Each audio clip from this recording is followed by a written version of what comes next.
Hello les amis, on se retrouve aujourd'hui avec ma voix cassée. Comme vous pouvez entendre, j'ai une angine. Ça fait super longtemps qu'on ne s'est pas parlé. En gros, j'ai pris un mois pour écrire mon livre. Je vous ai fait un bilan de l'écriture, de ce que j'ai appris, de comment ça s'est passé et tout ça dans un podcast. Vous pouvez aller regarder ça sur Spotify, iTunes, Deezer, enfin. Du coup, je vais pas refaire un résumé ici parce que je l'ai déjà fait et j'ai envie qu'on parle d'autre chose.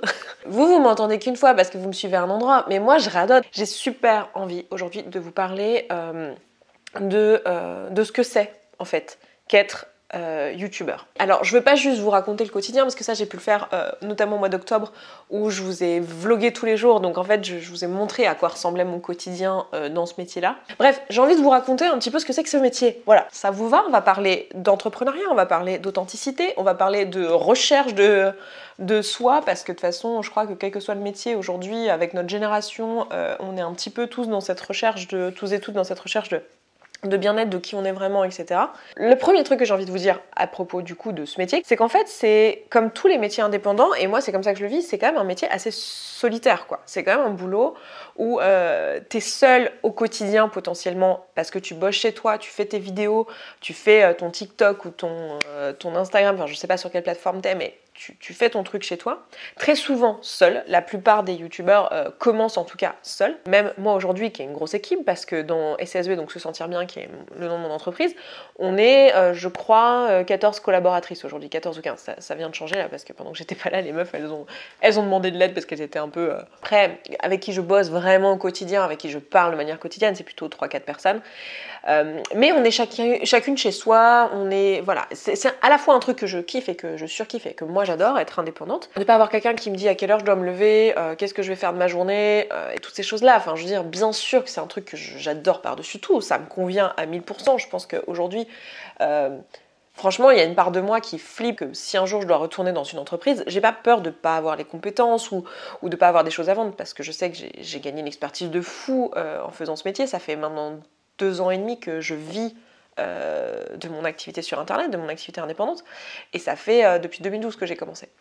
Donc je sais que j'ai acquis des compétences de ouf que je pourrais tout à fait valoriser dans une entreprise classique à l'avenir si jamais j'y étais forcée, mais je me verrais tellement pas le faire. Enfin, j'ai rien que l'idée m'angoisse profondément quoi. Je veux dire, c'est un truc, tu me mets dans un job classique, tu me tues sur le champ quoi. Les plateformes vont super vite, YouTube ça va vite, TikTok, mais genre moi j'ai l'impression d'être genre d'être là, ah ouais d'accord, c'est ça qu'il faut faire, ah ouais d'accord, ça marche. D'accord, il y a des trucs où tu te dis waouh, tout va super vite. Quand tu crées du contenu depuis longtemps, en fait c'est hyper chaud de se tenir à la page, et moi j'ai une part de moi, enfin ma réalité au quotidien c'est que j'ai vraiment une part de moi qui flippe de ça, qui me dit ok, les chaînes qui ont pas mal d'abonnés etc, au bout d'un moment la proportion de personnes qui regardent par rapport au nombre d'abonnés baisse, et c'est dû un essoufflement global des personnes qui regardent. Enfin je veux dire, c'est normal, on se désintéresse tous de certains contenus, on évolue, on change beaucoup tous dans nos vies.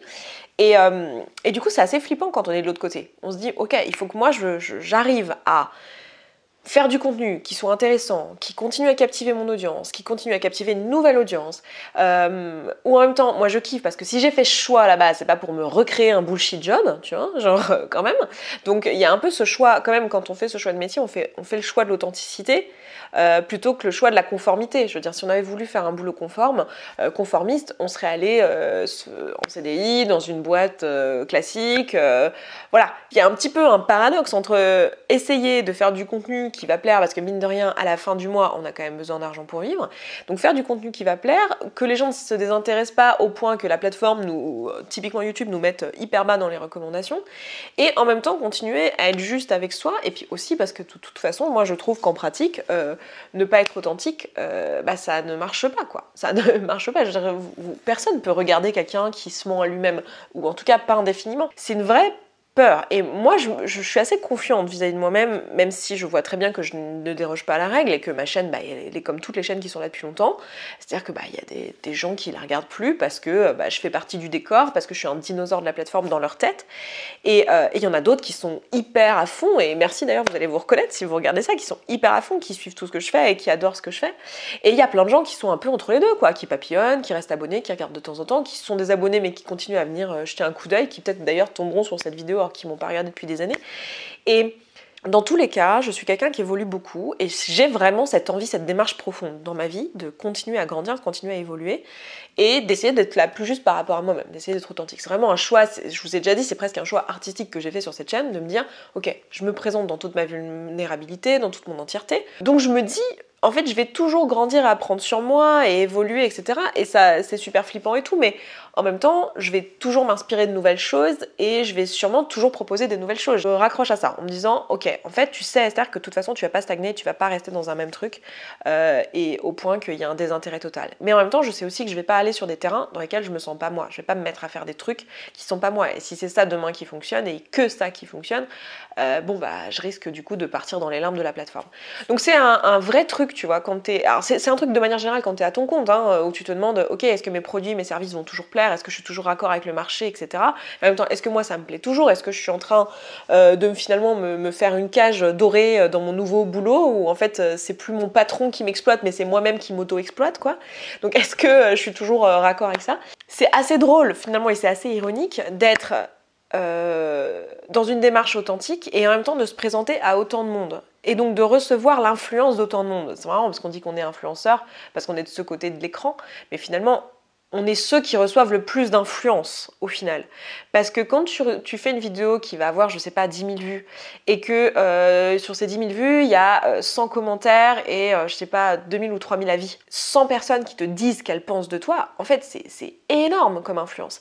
Genre, personne dans la vraie vie, qu'on soit ok, mais moi, je crois sincèrement que le cerveau humain est pas capable de recevoir autant d'avis, autant d'influence, mais en fait, c'est énorme. T'es dans une démarche où t'essayes d'être authentique, de te mettre face au monde, et en même temps t'as constamment des gens qui te jugent et qui te disent ça c'est bien, ça c'est pas bien, ça c'est bien, ça c'est pas bien, ça c'est bien, ça c'est pas bien, et ton but c'est de pas te laisser influencer et ou de prendre cette influence mais de la prendre pour grandir, et je pense que c'est ce qu'on essaie de faire la plupart d'entre nous, et de rester authentique avec toi-même.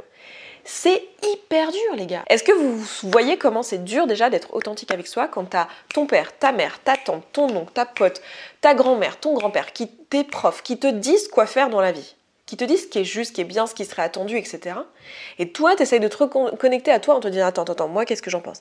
Déjà, c'est hyper dur de pas se laisser influencer par un pool de personnes qui est peut-être à tout péter 20 personnes. Donc imagine quand tu as des personnes derrière toi qui sont constamment en train de te dire ce qu'ils pensent de ce que tu fais, de ce que tu dis, de ce que tu es, plus le fait que, faut dire la réalité comme elle est aussi, mais que ce que tu mets dans ton assiette et le loyer que tu payes va dépendre de l'opinion de ces gens au final. Parce que si du jour au lendemain, tout le monde décide que t'es has-been et qu'on n'en a plus rien à faire de ce que tu dis, ou qu'on te cancelle, que ce que tu as à dire n'est pas intéressant, ou que ce que tu as à dire est controversé, ou que voilà, bah tu risques gros.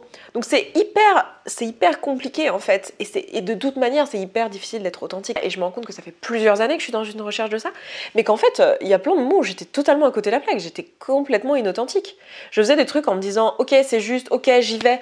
J'étais vraiment dans la sortie de zone de confort en me disant tu sais quoi, tu penses ça, vas-y fais-le. Et en fait il y a plein de moments où j'étais ouais tu penses ça parce que tu viens de te faire influencer par un truc, ou parce que en ce moment t'essayes de taper là-dedans, ou de déconstruire un truc, mais en réalité c'est pas ce qui est le plus juste pour toi, c'est pas, mais t'y es pas encore et tu pourras pas le voir. Et d'ailleurs c'est hyper dur ça aussi en tant que youtubeur de se rendre compte de ce qu'on a dit il y a 2, 3, 4, 5 ans et de là où on était, et ce qui semblait authentique à l'époque et qui en fait on se rend compte avec le recul maintenant qu'on se connaît mieux que ça ne l'était pas. Ça aussi, c'est un autre taf, et de manière générale, bah, c'est un truc que j'ai envie de faire avec vous. Vous savez que j'ai commencé cette série là de vidéos où je vais réagir à mes précédentes vidéos pour justement vous parler de ça et vous montrer ça en pratique parce que je trouve ça hyper intéressant. Mais c'est hyper dur en fait. Et moi, ça m'aide énormément d'avoir des personnes dans mon entourage qui sont aussi un ancrage, qui peuvent me dire écoute, là, Esther, tu fais de la merde.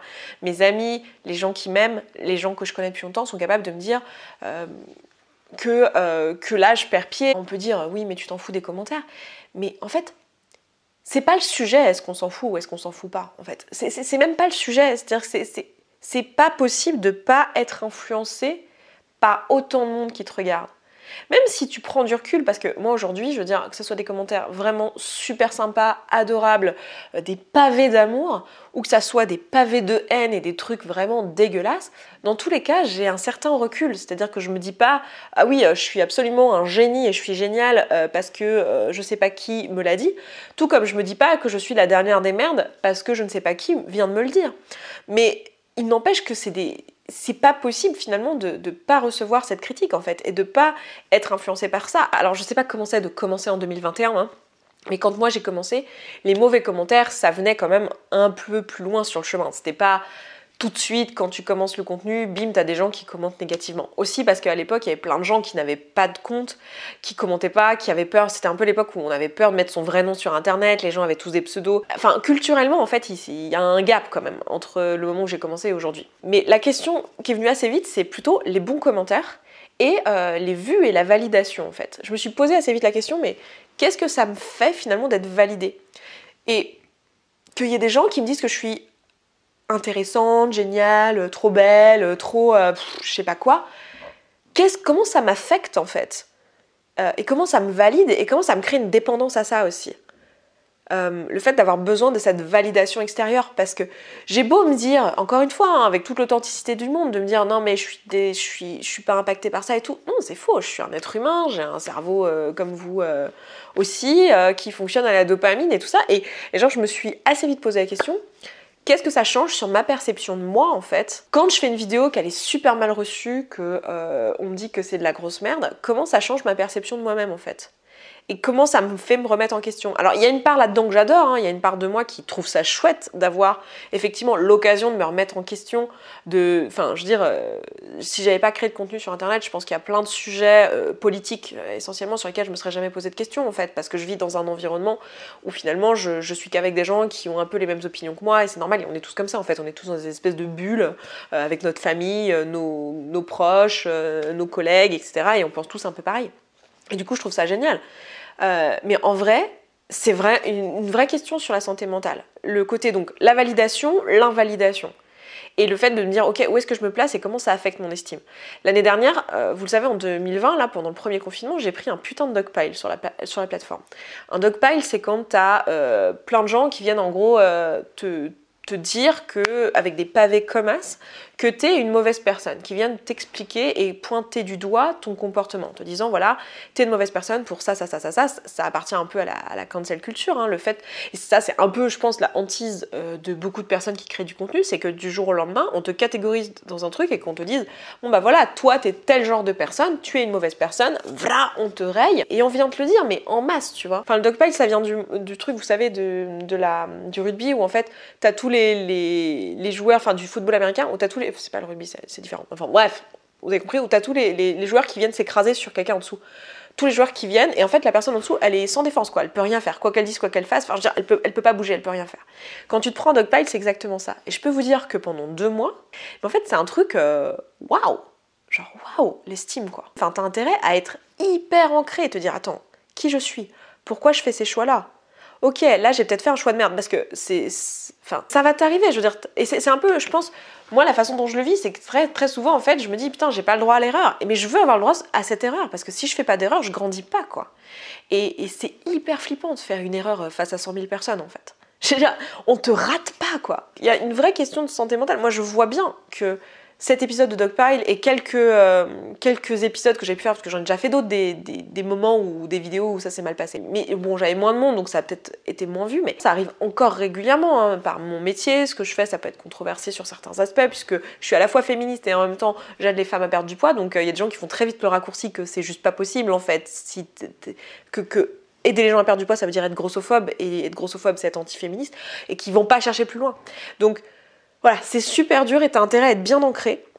Et je crois que c'est... Enfin, je veux pas faire peur aux personnes qui voudraient se lancer dans ce métier parce que c'est pas du tout mon but et je suis quelqu'un d'ultra positif de manière générale. Et en fait, ça t'oblige à apprendre à lâcher prise, tu vois. Il y a un moment où tu te dis, ok, t'es obligé de te recentrer sur toi et sur ce que tu penses et sur ce que tu veux vraiment.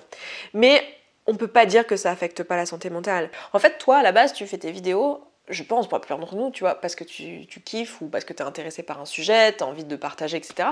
Puis en fait, quand tu te rends compte que t'as de l'influence, tu te sens une certaine responsabilité. Puis on va te le rappeler, et quand tu prends des déferlantes de haine, en général, c'est ça, c'est qu'on te rappelle que t'as pas pris conscience de l'influence que t'avais, et du mal que tu pouvais faire. Et en fait, c'est hyper compliqué parce que moi, je suis pas dans la tête des gens qui me regardent. Et il faut voir que les gens qui me regardent, et de manière générale, quand tu crées du contenu, tu as des gens très très différents qui regardent ton contenu et qui sont pas dans la même réalité de vie. Et puis toi, t'as que ce que tu connais aussi, tu vois. À un moment donné, t'es limité. T'es aussi un humain avec tes biais, avec tes projections, tes machins, tes trucs. C'est hyper compliqué de se dire, tiens, ok, j'ai cette influence, qu'est-ce que je veux en faire en fait? Il y a toujours des gens qui me diront que c'est trop ci, que c'est fake, que c'est ceci, que c'est cela. Donc il va falloir que je m'affranchisse de ça et que je me dise, ok, sur quel sujet je veux avoir de l'influence et que je sois prêt et prête à ce qu'il y ait quelqu'un qui me dise, ah bah ça c'est, tu te positionnes là-dessus mais c'est pas très important comparé à tel autre positionnement que t'aurais pu avoir, ou que y avait un truc dans l'actualité et que t'en as pas parlé. Enfin, mine de rien, t'as pas choisi d'être le porte-parole de quoi que ce soit nécessairement, tu vois, et en fait malgré toi tu l'es, malgré toi t'influences des gens, et c'est un positionnement qui est hyper dur à capter aussi et à comprendre. Je sais pas comment vous expliquer en fait ce sentiment que c'est de, moi là je suis sincèrement toute seule dans mon salon là, hein. Je suis toute seule, enfin dans mon bureau en l'occurrence, je suis toute seule dans mon bureau en train de filmer avec une caméra, tu vois, genre, et de percuter qu'en fait ça, ce que je suis en train de dire, ça va être vu par des milliers de personnes et ça peut les impacter. Mais putain, c'est une responsabilité de ouf, et en même temps, je veux pas que cette responsabilité me fasse devenir lisse et avoir peur de tout, peur de me planter. Et c'est toute la problématique de la peur aussi de la cancel culture, c'est que tu te dis, ok, j'ai une influence, donc je dois quelque chose finalement, même si je le veux pas. Et en même temps, je veux pas être inauthentique, je veux pas m'empêcher de me planter, je veux pas devenir lisse. Enfin, waouh, non mais c'est hyper galère les gars, vous avez pas idée le bordel que c'est dans nos têtes. Hein. La plupart du temps, quand t'as passé la fin de tes études, quoi, quand tu rencontres des gens, et même pendant les études du coup, quand tu rencontres des nouvelles personnes, tu les rencontres dans le cadre de ton travail. Comme dans n'importe quel métier, la plupart des gens que je rencontre qui sont nouveaux aujourd'hui, c'est des gens que je rencontre par le biais de la sphère professionnelle. Donc c'est-à-dire que tous les gens que je rencontre, globalement, c'est des gens qui savent que je crée du contenu sur internet. Donc qui ont vu à un moment donné, qui a marqué plus de 100 000 abonnés sur un compte, qui ont vu les vues, qui connaissent mon influence, qui connaissent mon succès. Je mets des gros guillemets, parce que tout ça est relatif. Enfin, je veux dire, mon succès est très relatif hein, quand on regarde quelqu'un qui a plusieurs millions d'abonnés. Mais il est là, et il y a un peu un truc direct où en fait, tu sais, quand tu rencontres les gens, je sais pas comment dire, ça biaise les relations sociales, quoi. Moi, je veux dire, il y a des gens, je les rencontre, je me dis, ok, qu'est-ce qu'ils ont vu de mon contenu, genre à tout moment, ils me demandent, au fait, le stérilet, comment c'était, le retrait, ça a fait mal, enfin, genre, tu vois, genre, moi, c'est la première fois que je les vois. Tu vois, il y a une espèce de truc. Cyprien, pas du tout. Sirius a fait récemment une vidéo là-dessus où il dit vous n'êtes pas, enfin, on n'est pas potes, vous et moi, et c'est pas grave. Et je me suis reconnue évidemment à 1000% dans sa vidéo, et j'adore cette vidéo. Merci d'ailleurs si tu regardes ça. Enfin, je vois pas pourquoi tu regarderais ça, mais j'ai trouvé ça génial que tu fasses cette vidéo. Je l'ai trouvé très juste. J'ai pas de syndrome de l'imposteur professionnel ou même personnel dans les relations amoureuses et tout, ouais, mais j'ai un syndrome de l'imposteur de la vie. Je suis en train de bosser dessus, mais j'ai l'impression en fait que les gens ont une image de moi qui est idéalisée et qui est positivée par rapport à qui je suis vraiment. Ça, c'est clairement un trauma de youtubeur, ça, je pense, tu vois. J'ai l'impression que les gens partent avec un a priori super positif sur moi au lieu de partir sur un truc neutre ou voilà, un truc, on n'en sait rien, et que je peux que les décevoir, en fait. Et qu'ils vont que pouvoir se rendre compte qu'en fait, je suis pas aussi bien, que je suis pas une si bonne personne, que j'ai plein de défauts, que j'en sais rien, qui m'ont idéalisé, parce que comme ils me connaissent pas, mais que tu le veuilles ou que tu le veuilles pas, en tant qu'humain, tu fais ça, en fait, hein. Tu projettes des trucs sur les gens, c'est comme ça. Enfin, je regarde du contenu, évidemment que je projette des choses sur la personne, et que la vraie personne qu'elle est différente de la projection que je fais. Donc forcément, je peux que être déçue, parce que ma projection, ce que j'ai imaginé entre les deux, c'est un truc idéalisé, c'est mon fantasme. Donc forcément, la personne, elle peut que être en dessous de ce fantasme et pas à la hauteur de ce fantasme. Et ça, c'est hyper compliqué dans les relations sociales. Ça crée une dissymétrie. Et mine de rien, disons-le et appelons achat achat, mais avoir des abonnés sur une plateforme, c'est un putain de privilège. C'est un putain de privilège dans notre société. C'est vu, c'est socialement validant, c'est vu comme quelque chose de positif, ça apporte des facilités. Je veux dire, aujourd'hui, moi je lance des projets, j'ai des gens derrière moi qui me suivent, et moi je sais que c'est un privilège qui est peut-être pas, qui est pas acquis, quoi. Et ça rejoint le point que je disais tout au début, comme ça la boucle est bouclée, mais cette crainte de se dire, ok, moi vraiment je prends pas cette audience comme un truc acquis, je suis constamment en train de me dire, c'est du travail à maintenir ça et à continuer à intéresser, tout en essayant de continuer à être authentique. Enfin, c'est un vrai bordel interne par moment, et parfois je suis assez paumée là-dessus et j'ai besoin de me recentrer, etc. Mais il y a vraiment ce truc à comprendre que dans la vraie vie, moi je trouve ça hyper dur dans les relations sociales. Et encore, j'ai que 100 000 abonnés et sur une niche très précise. C'est-à-dire qu'en fait, il y a plein de gens, enfin, la plupart des gens n'ont jamais vu mon contenu, ils savent pas qui je suis. Et attendez, j'ai envie d'éternuer. Dans mon quotidien, je veux dire, ça m'impacte pas du tout. Je me fais reconnaître quelques fois dans la rue, dans la semaine, mais si je rencontre des gens pas dans un contexte professionnel, ils savent absolument pas qui je suis. Et même là, ça a quand même une influence sur mes relations. Je veux dire, quand les gens le découvrent, il y a quand même un effet waouh, il y a un effet, ne serait-ce que c'est atypique ou quoi. Et je dois avouer quand même que dans mes amitiés, notamment, ça a pu créer des jalousies, ça a pu créer des incompréhensions, des différences de prisme de vie. Enfin, je veux dire, j'ai une vie chelou, hein, qu'on se le dise. Je fais la marieuse sur Internet toute la journée. Je vis de trucs qui, pour la plupart des gens, c'est des métiers, ça même pas que ça existe, ça paraît pas possible. C'est chelou, quoi. Et encore au niveau des biais, moi je me dis, j'ai pas, avec mon audience, etc., j'ai pas la capacité de changer la vie de quelqu'un, du tout au tout. Je veux dire, quand t'es quelqu'un avec plusieurs millions d'abonnés, enfin, ça doit être super dur d'avoir confiance en les gens. J'ai pas trop cette peur-là de est-ce que les gens autour de moi s'intéressent à moi à cause de ce que je fais et voudraient finalement grappiller des abonnés ou grappiller, j'en sais rien, de l'influence ou des contacts ou je sais pas quoi. Mais je conçois très bien que ça puisse être le cas quand t'as beaucoup plus de gens qui te suivent. Et ça a pu être un truc qui peut me faire peur, moi, qui a pu me faire peur, de me dire, en fait, c'est un point de non-retour, quoi. Je veux dire, tu peux pas... Enfin, c'est quand même un choix de vie, quoi. Et c'est un choix de vie, tu sais pas ce que tu choisis, en fait. Hein, c'est clairement un métier qui a ses qualités et ses défauts. C'est génial sur plein d'aspects. Je veux dire, j'ai une gratitude infinie pour la vie que je mène. Aujourd'hui, j'ai vraiment une vie privilégiée. J'ai une vie extraordinaire. Alors, certes, j'ai beaucoup bossé pour ça. Mais c'est pas que ça. Et j'en ai très conscience. Merci d'être là. Merci de faire partie du chemin. À demain. Le projet qui sort demain me tient énormément à cœur. Mais bon... Voilà, je sais que vous serez au rendez-vous si vous aussi ça vous tient à cœur et si ça vous parle. Et puis sinon, c'est pas grave en vrai, vous faites votre vie. Soyez vous-même, regardez ce qui vous parle, suivez ce qui vous influence positivement. Et voilà, et tout ira bien. Et je vous embrasse et puis je vous dis à demain. Ciao!